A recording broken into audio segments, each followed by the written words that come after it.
Minnesota is an island when it comes to this one. It's legal in all the states surrounding us and in a total of 38 states across the country. So what's it going to take to make it happen here? Let's give it to Ken.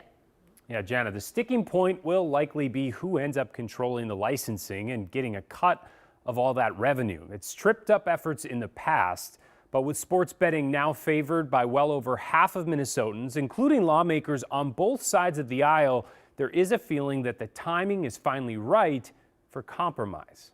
Yes. There you go.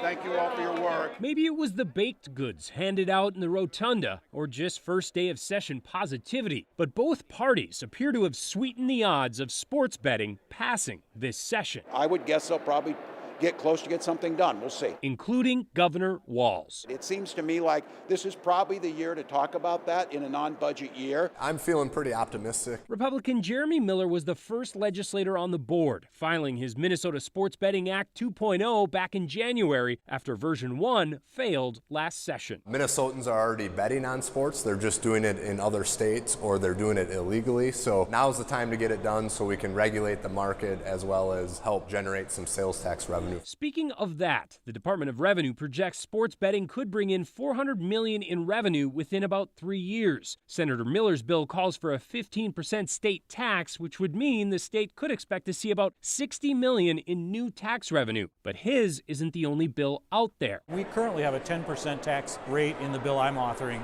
so that would be $40 million a year to the state's coffers. DFL Senator Matt Klein is also giving it another shot after the clock ran out on his bill last year. The numbers show that in states that have legalized and states that haven't legalized, participation rates in sports wagering are the same. So people are doing it anyway.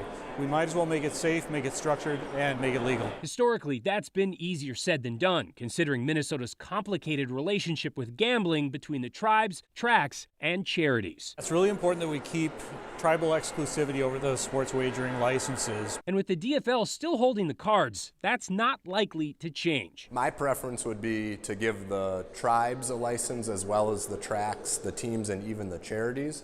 The reality is the votes aren't there in the legislature right now to make that happen. So instead of focusing or complaining on what's not possible with the 2.0 proposal, I really wanted to focus on what is possible. I'm very optimistic. You know, Minnesotans want this, Republicans want this, Democrats want this. Senator Miller's bill was a serious effort at finding a solution this year. And we're hearing that from all interested parties, the tracks, the tribes. People want to get this done and they want to get it done this session. And if they do, the governor says he won't stand in the way. I think the issue still is, can they get a bill through the House and Senate that meets all those constituency needs? If they do, I've said I will sign it.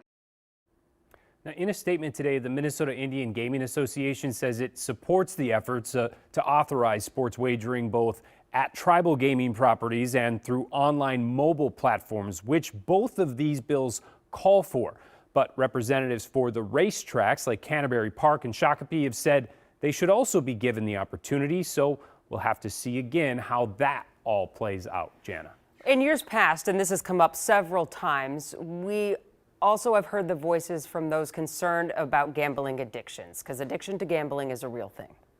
Right, and Senator Klein brought it up there in that interview, and he talked about the fact that the studies that they've seen is that when states have added sports gambling, it hasn't really changed the number of people gambling. So he said essentially by regulating it here, they'll be getting more support for those that are already maybe addicted.